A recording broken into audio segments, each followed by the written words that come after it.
Fala galera, beleza? Bom dia, tudo bom? Vamos dar início aqui a mais uma aula de geografia. Eu vou dar uma retrospectiva rápida no que a gente observou na última aula, o que a gente estudou na última aula. Vou ir passando os slides assim e falando um pouquinho bem resumidamente, só para a gente relembrar mesmo e a gente já vai dar continuidade, beleza? Vou passar aqui para a próxima tela. Valeu! Então, pessoal, eu vou voltar aqui para o começo para a gente fazer uma retrospectiva, né, como eu falei, e dar continuidade na matéria. Vamos lá? Na aula passada, a gente começou a falar sobre essa diversidade natural da América.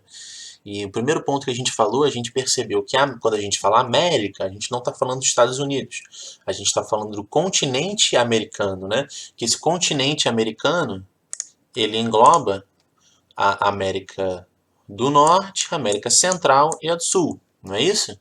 E a gente falou um pouquinho quais são os países que fazem parte da América do Norte, quais são os países que fazem parte da América Central e quais são os países que fazem parte aqui da nossa América do Sul. A gente até brincou aí na aula que sim, nós somos americanos. Aí a colega falou, nossa, que chique, a gente é americano. Sim, nós somos americanos. Passando aqui, a gente começou também a falar sobre o relevo americano, né? E a gente falou que, de maneira geral, esse relevo é dividido em três grandes conjuntos, né? Que é o oriental ou leste, lembra disso? O ocidental ou oeste e a parte central, beleza? Aí a gente caracterizou um pouquinho cada um desses relevos, né? O oriental, o ocidental e o central. E depois a gente falou um pouquinho sobre como a população está distribuída na América, né? Fazendo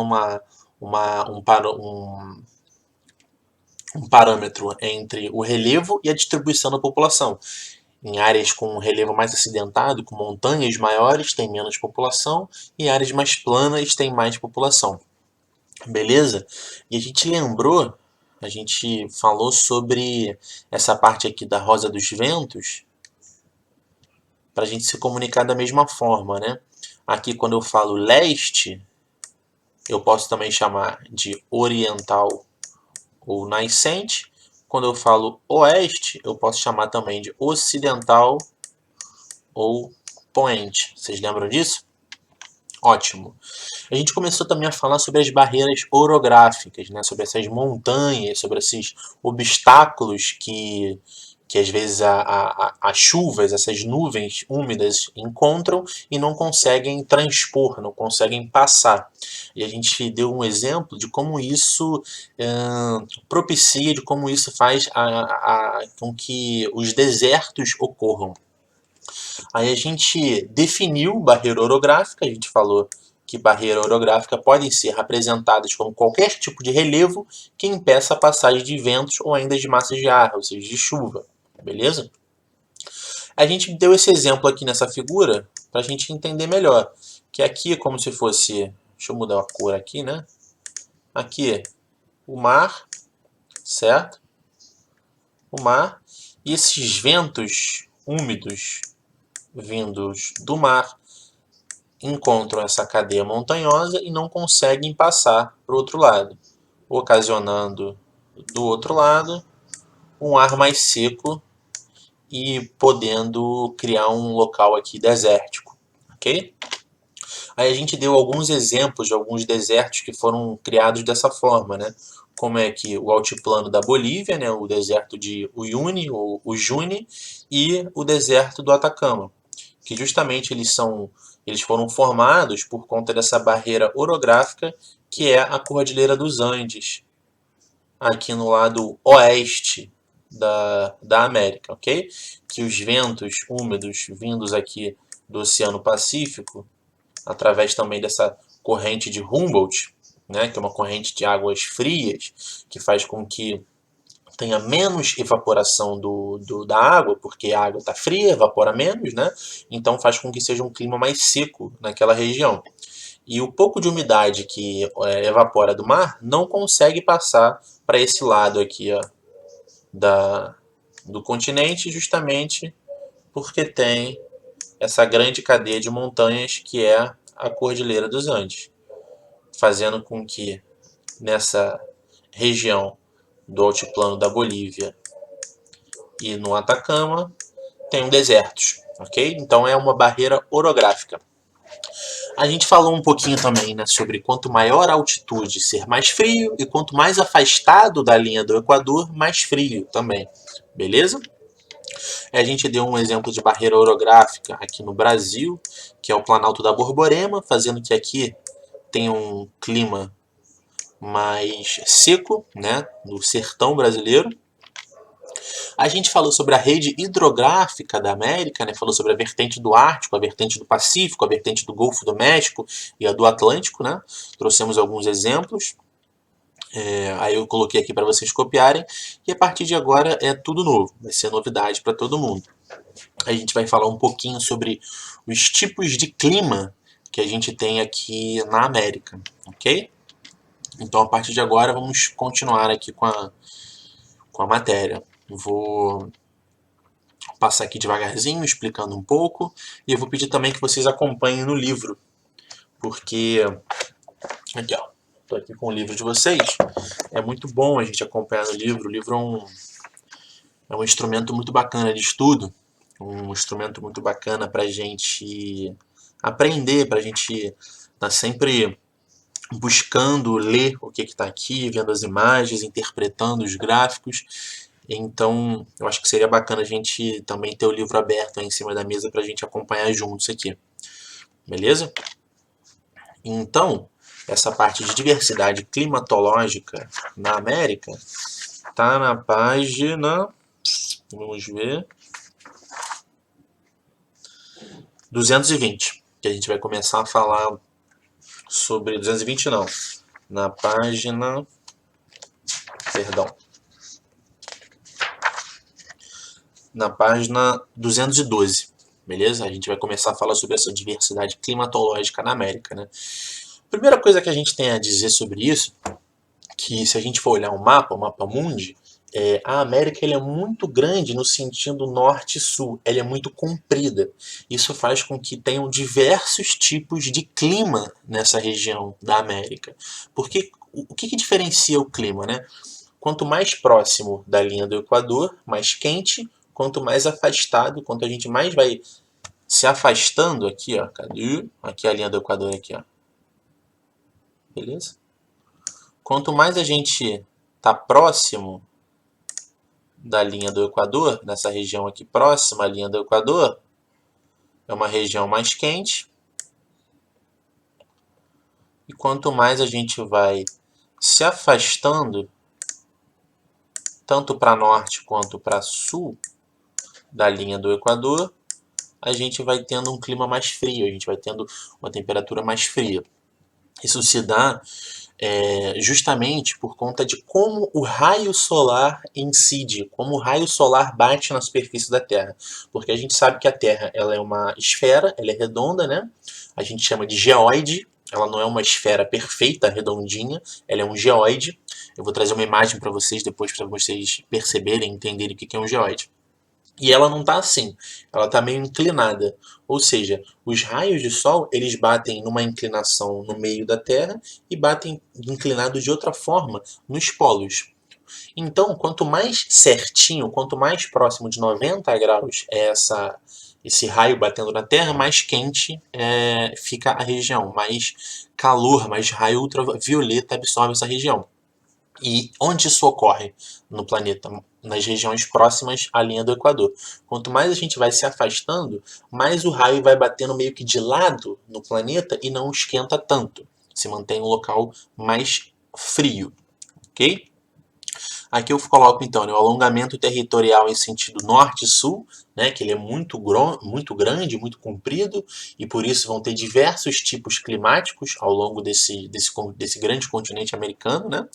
E eu coloco essa observação que eu falei. Quanto mais afastado da linha do Equador, ou seja, quanto maior for a latitude, que vocês provavelmente já estudaram isso no sexto ano, eu espero muito, mais frio, ok? E esse fato ocorre por conta do eixo de inclinação da Terra, justamente como eu falei aí que vocês já devem saber, ok?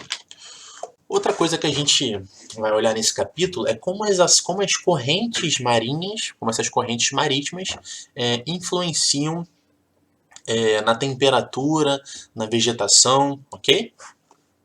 Aqui, ó, eu coloquei que as correntes marinhas, elas são como rios de água salgada. Elas são como os rios correndo dentro do mar, certo? E ela tem capacidade de modificar a temperatura e a umidade dos locais onde passam. Ou seja, se é uma corrente marinha predominante de água fria, toda a região próxima onde ela vai passar vai ter uma temperatura mais baixa e vai ser mais seco. Vai ser mais seco. Por que mais seco?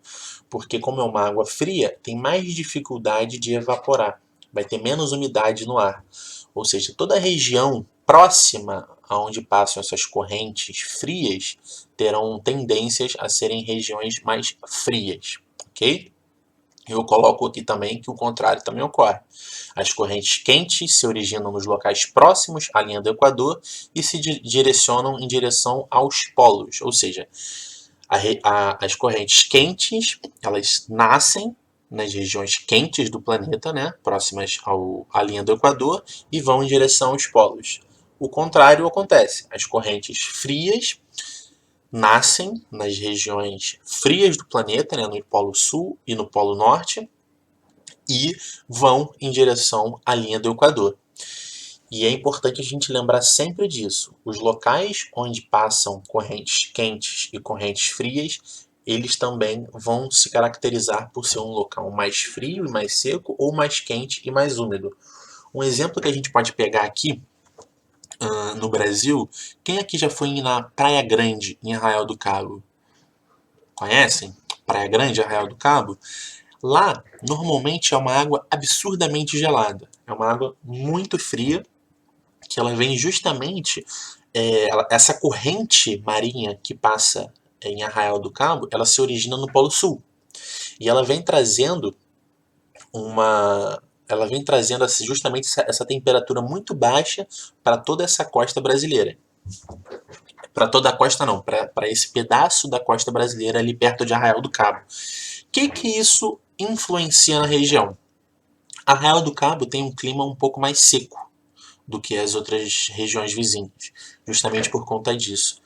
A temperatura da água é muito fria e tem menos evaporação de água, tem menos evaporação da água, fazendo que a região fique menos úmida, mais seca, e a água muito fria. E é uma água também muito rica em nutrientes e alimentos para os peixes, certo? É uma água que é uma corrente marinha que traz muito plâncton, muitas algas, muitos pequenos peixes para a região.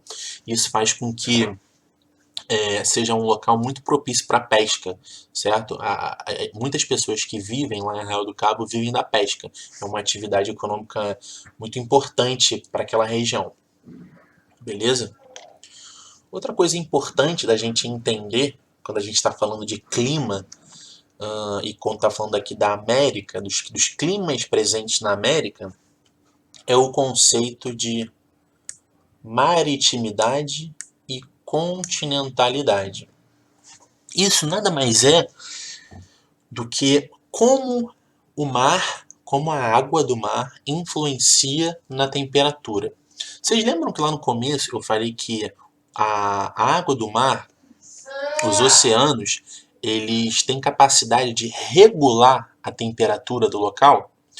Locais onde tem uma grande porção de água, onde é perto de um mar, onde é perto do oceano, eles tendem a ter uma temperatura mais estável durante o ano, certo?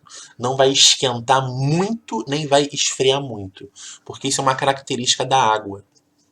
A água, ela tem dificuldade de absorver calor e dificuldade de soltar calor. Ela demora muito para ganhar calor e demora muito para perder calor. Ou seja, por essa característica da água, a gente vai ter nessas regiões próximas, onde tem água, onde tem mar, no caso, uma temperatura mais regulada, uma temperatura mais estável. E isso a gente chama de maritimidade. Eu coloco aqui, ó, a influência da distância do mar na temperatura, ok? Ou seja, quanto mais próximo do mar, teremos menores amplitudes térmicas. O que é amplitude térmica? Amplitude térmica é a diferença entre a máxima e a mínima temperatura. Por exemplo, vamos pegar um exemplo aqui. Rio de Janeiro, aqui onde a gente mora, hoje eu estou aqui, hoje para mim é segunda-feira.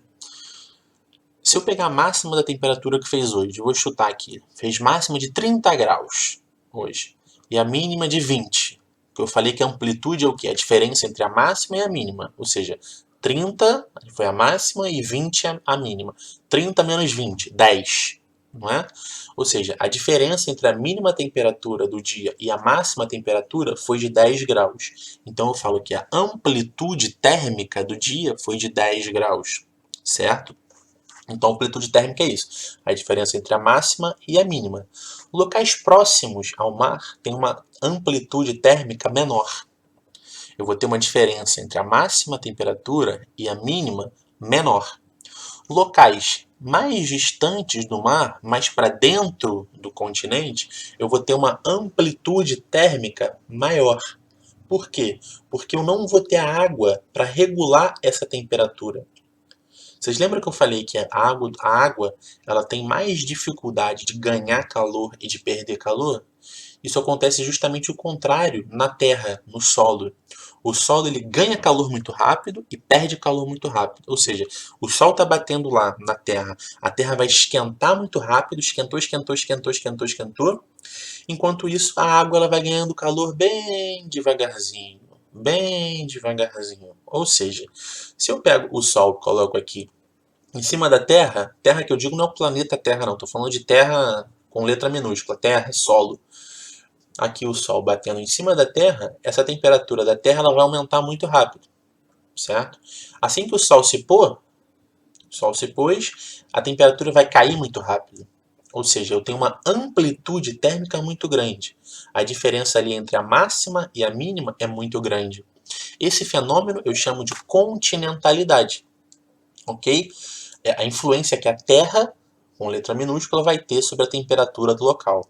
E a influência que o mar tem sobre a temperatura do local é a maritimidade, certo?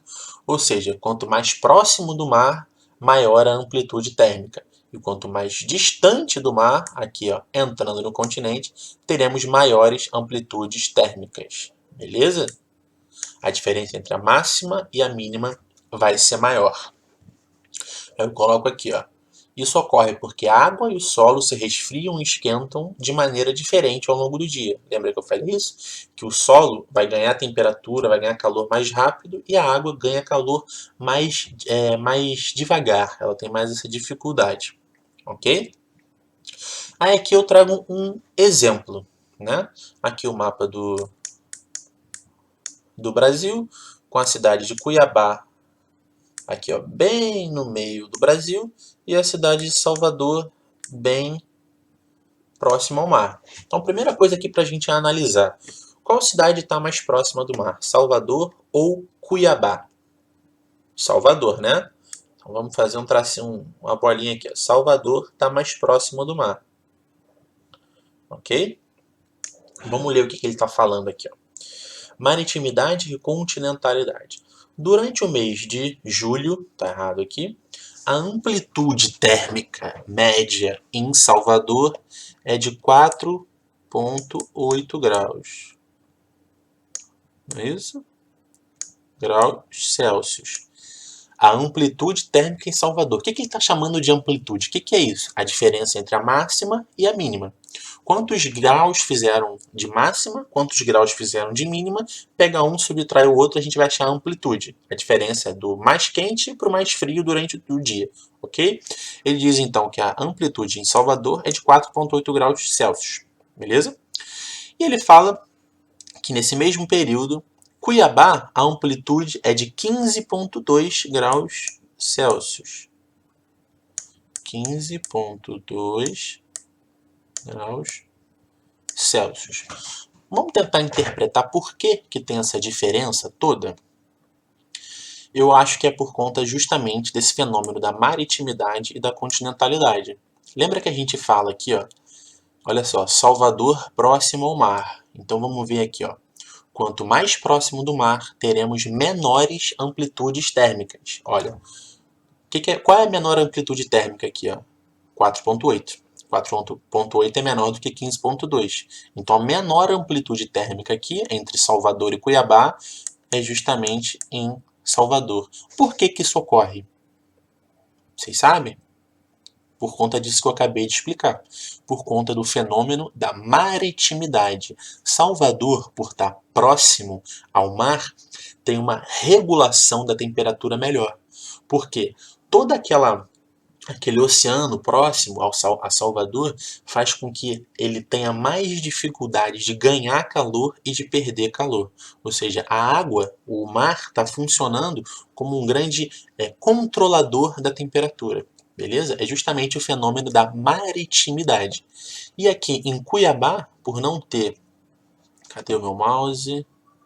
Aqui. Aqui em Cuiabá, justamente por não ter o oceano próximo, ele sofre o fenômeno da continentalidade, tendo uma amplitude térmica maior. O solo ali, a terra, vai receber esse calor do sol, vai esquentar muito rápido, vai ter uma máxima temperatura durante o dia muito alta, e assim que o sol se pôr, como eu falei que o solo, que a terra tem mais facilidade de ganhar ou perder calor, quando o sol se põe, essa temperatura ela vai cair rápido e vai fazer com que a diferença entre a máxima e a mínima seja grande. No caso aqui, de 15,2 graus. Beleza? Aí que ele fala, esse é o efeito da continentalidade no clima dessas duas cidades. Beleza? Pois a latitude de ambos é semelhante, né? Eles estão na mesma latitude ali. E é uma diferença de altura de somente 100 metros. Ou seja, não é a latitude que está influenciando no clima, e sim a presença ou a ausência do mar na região. Ou seja, a maritimidade e a continentalidade. Beleza? Dando continuidade aqui, a gente vai começar a falar sobre os tipos de clima no continente americano. Ok? Aqui, gente. Eu quero que vocês, por favor, abram o livro de vocês aí na página 219. Na página 219, a gente vai conseguir ver um grande mapa mostrando quais são os diferentes climas no continente, né? Aqui na América. A gente vai ver as diferentes cores do mapa com a legenda mostrando exatamente onde que fica localizado cada clima. Esse mapa vai ajudar um pouco na nossa visualização aqui dos slides e da matéria, beleza? Aí passando aqui para a próxima página, na página 220, a gente começa a explicar um pouquinho aqui cada clima e o que quer dizer esse gráfico aqui, né? Que eu acho que a parte mais importante da gente estudar os climas aqui da América, mais do que decorar de o clima frio que é localizado em tal região, com latitude tal, não sei o que, temperaturas muito baixas o ano todo, enfim. Ao invés de a gente decorar, o mais importante é a gente aprender a interpretar esses climogramas, esses gráficos aqui. Beleza? O primeiro deles que a gente vai começar a falar é o clima frio, ok? Ele é encontrado na região entre 50 e 60 graus de latitude para o norte, né? E eles mostram temperaturas muito baixas o ano inteiro, né? E nesse tipo de clima se desenvolveu principalmente a vegetação das florestas de coníferas. Mas a parte mais importante, como eu falei, é a gente aprender a interpretar esses gráficos aqui. Né? Eu vou me ater justamente na aula à interpretação desses gráficos. Essa parte escrita aqui eu não vou ficar lendo. Vocês podem dar pause para ler e passar isso para o caderno, mas eu não vou ficar lendo porque fica repetitivo. E eu vou me ater só a interpretar junto com vocês esses gráficos aqui. Ok? O que esse gráfico aqui está mostrando para a gente? Esse gráfico aqui é um gráfico justamente que mostra como funciona a dinâmica desse clima que a gente está estudando, que é o clima frio, ok? E aqui ele mostra na legenda que a parte em vermelho, essa aqui, ó, é a temperatura, E a parte em azul é a precipitação, ou seja, quanto de chuva que caiu. E aqui, ó, essas letras embaixo são os meses do ano. Janeiro, fevereiro, março, abril, maio, junho, julho, agosto, setembro, outubro, novembro e dezembro, ok? Então, no clima frio, aqui no mês, na parte do meio do ano, a gente tem uma temperatura subindo, ok? Que se mantém estável e depois essa temperatura cai, ok? E a gente vê também que a precipitação, ou seja, a quantidade de chuva, ela vem crescendo para o meio do ano e depois vem caindo para o fim do ano, ok? Saber interpretar isso é a parte mais importante. Vou passar aqui para o próximo. O clima frio de montanha. Vamos olhar aqui diretamente para o gráfico. Essa parte aqui vocês podem dar pausa e ler, que são características simples desse tipo de clima, mas a parte mais importante é o gráfico, é esse climograma que a gente chama, ok? A gente percebe nesse climograma temperaturas baixíssimas durante todo o ano. Olha só, a temperatura aqui, ó, aqui mostra 0 grau, né? Aqui menos 10 e aqui menos 20 graus. Isso é muito frio. A gente vê que aqui em janeiro tá quanto? Menos 10. E vem subindo, subindo, subindo, subindo. Chega aqui em junho, julho, começa a cair de novo. A gente percebe então que nos meses aqui do meio do ano, junho, julho e agosto, são as temperaturas mais altas, mais quentes. Então a gente percebe que no meio do ano, nessas localidades onde o clima é frio de montanha, tem as temperaturas mais quentes. Por que isso? A gente está falando do hemisfério norte, onde o inverno não é igual ao nosso no meio do ano. O inverno lá é no final do ano, beleza? Por isso que a gente percebe essa inversão aqui, ó. Aqui no meio do ano, temperaturas mais quentes. E aqui sobre as chuvas, sobre as precipitações, a gente percebe estável durante todo o ano. Chove um pouquinho mais aqui nesse mês, um pouquinho menos nesse mês, mas é uma estabilidade nas precipitações, nas chuvas, ok? Aqui, ó, no clima temperado oceânico e temperado continental. Isso, eu coloquei esses dois juntos aqui, ó, temperado oceânico e o continental, de propósito, justamente para a gente lembrar sobre aquilo que a gente acabou de falar sobre continentalidade e maritimidade, para a gente perceber como que lembrar que a gente falou que quanto mais próximo do oceano, mais regular vai ser a temperatura. Lembra que eu falei que a água do oceano, ela tem uma capacidade de regular a temperatura local. Vamos olhar aqui, ó, no clima oceânico, no clima temperado oceânico. Vamos olhar direto para a temperatura. Olha só, aqui ó, a temperatura em vermelho. Olha como é que a temperatura altera pouco ao longo do ano. E olha aqui no clima temperado continental, que não sofre tanta influência do mar, olha como é que a temperatura ela altera, como é que a gente tem uma amplitude térmica ao longo do ano. Está vendo? Justamente aquilo que a gente estudou. Quanto mais próximo do oceano, menor a amplitude térmica, mais regulada vai ser essa temperatura. E a gente vê isso justamente nesse gráfico aqui, comprovando o que a gente tinha estudado. Ou seja, no clima temperado oceânico, a gente tem uma temperatura média ao longo do ano mais regular, e no clima temperado continental, a gente tem uma temperatura variando, que sai lá de menos 10, vai até 10 graus, e depois volta aqui para perto dos 5 graus. Beleza? Aqui, ó, no clima subtropical, a gente percebe aqui, olhando agora a parte azul do gráfico, que fala de precipitação, ou seja, das chuvas, que aqui no meio do ano a gente não tem chuva. É um clima que tem uma má distribuição das chuvas durante o ano. Eu tenho muita chuva aqui no final do ano, ó, em janeiro e em dezembro, mas no meio do ano eu tenho pouca chuva. Em contrapartida, aqui a temperatura, ela se mantém média durante todo o ano. Ela sobe um pouquinho no verão e depois ela desce, ok? Esse é um clima característico em algumas regiões do Brasil, né? Na região sul do Brasil e Argentina e Uruguai, que é um clima aí com invernos brandos e um verão um pouco mais quente, ok? Como eu falei, ó, chuvas bem distribuídas ao longo do ano e temperaturas amenas, ok? Aqui tá errado, gente, depois eu vou corrigir. Elas não têm chuvas bem distribuídas ao longo do ano. Eu acabei de falar isso, vou ter que tirar isso aqui do slide depois. Porque aqui, ó, se a gente for olhar o gráfico, justamente mostra que aqui, ó, em junho, julho e agosto, a gente não tem a presença de chuva. Beleza? Então, esquece isso aqui que eu botei, que foi um erro.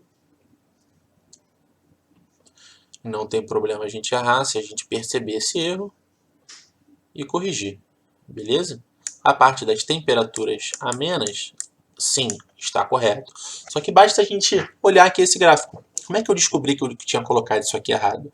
Só olhar o gráfico. Se a gente perceber aqui, ó, janeiro chove, fevereiro chove, março chove, abril já começa menos, maio menos, junho, julho e agosto é zero chuva, não tem chuva. Então isso desmente aquilo que eu tinha colocado de chuvas bem distribuídas ao longo do ano. Não são bem distribuídas. Bem distribuída, quando eu coloco isso, é que tem chuva ao longo do ano todo. Beleza? Em todos os meses tem uma distribuição parecida do nível pluviométrico, que a gente chama. Beleza? Já no clima árido, a gente tem uma baixíssima precipitação durante o ano, né? Que ele é típico do oeste da América do Norte, do deserto do Atacama e de alguns trechos do litoral peruano e alguns trechos também ali da Patagônia. E eles são justamente caracterizados por isso, pela baixa presença de água na forma líquida, ok? Já o clima semiárido, que é um clima típico aqui do Nordeste brasileiro, a gente percebe, olhando aqui o climograma, uma baixa presença de chuva durante o ano e as temperaturas muito elevadas. Se a gente olhar aqui, ó, no verão, aqui, ó, janeiro, fevereiro, a parte do verão, olha a temperatura aqui, ó, beirando os 30 graus, e ela cai um pouco aqui até os, se a gente for passar uma reta aqui, 25 graus, mas ela se mantém quente o ano todo, né? E olha aqui a quantidade de chuva que a gente tem durante o ano, quase nada. A gente tem um pouquinho de chuva aqui, ó, no mês de abril, mas depois é quase nada durante todo o ano, ok? E aqui o clima tropical, a gente percebe justamente o contrário, né? É um clima característico justamente por uma boa distribuição de chuva durante o ano, né? E só aqui nos meses, né, de junho e julho, no mês do inverno, que tem uma baixa considerável dessa quantidade de chuva. Mas nos outros meses é bastante chuva, tá vendo? E ele vem caindo ao longo do ano, ao longo do, na chegada do inverno, mas a gente tem bastante chuva durante todo o ano, ok? A gente pode acompanhar aqui no livro de vocês para vocês perceberem isso, ok? E a temperatura, olha, ela se mantém estável, ali variando um pouco só nesse gráfico. Isso se dá justamente também pela presença de muita umidade, muita água. Lembra que a água tem a capacidade de controlar essas temperaturas? Então, justamente a gente pode ver esse exemplo aqui no gráfico, ok? Mais um clima aqui, ó, o clima equatorial, que é o clima próprio da região amazônica aqui do Brasil, lá na região norte do Brasil, ok? Aqui, ó, são elevadas temperaturas o ano todo, chuva abundante durante todo o ano e um dos maiores índices pluviométricos do continente. O que é isso? Índice de chuva. Olha esse gráfico aqui, que doideira que é. A temperatura praticamente não muda, olha só, estável Por que essa temperatura fica estável? Pela grande presença de água, porque é muito úmido. Água estabiliza a temperatura, lembrem disso. Quando tem água, tem temperatura estabilizada. E olha só o gráfico, a parte mostrando a precipitação. Deixa eu mostrar aqui em azul. Aqui a precipitação em azul. Olha só. É chuva o ano inteiro. Sempre muito alto esse índice pluviométrico. Ok? Não sei aí quem já teve a oportunidade de conhecer a região amazônica. Eu nunca fui, infelizmente. As pessoas dizem que lá chove praticamente todos os dias. Todos os dias, no final de tarde, chove. Isso se dá justamente por conta da quantidade de árvores que tem naquele local. As árvores elas vão absorvendo a água, o que elas não precisam, o excedente do que elas puxam para absorção, elas voltam para a atmosfera. Elas como se fossem o suor das árvores, né? É um fenômeno que a gente chama de evapotranspiração. Como tem muita árvore, tem muita evapotranspiração e chove todos os dias. Ok? Finalizando aqui, eu vou mudar a tela para falar um pouquinho mais com vocês, tá bom?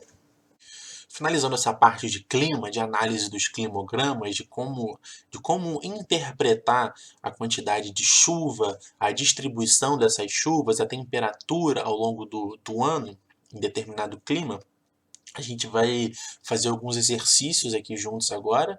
Juntos não, vocês vão fazer aí na casa de vocês e a gente vai tirar as dúvidas pelo chat. Então a gente pode dizer que a gente vai fazer juntos, tá bom? Vamos fazer isso aí para a gente exercitar e fixar melhor esse conteúdo nas nossas mentes, beleza? Então é isso, gente. Vou dar um tempinho para vocês fazerem e a gente se fala no chat. Um abraço.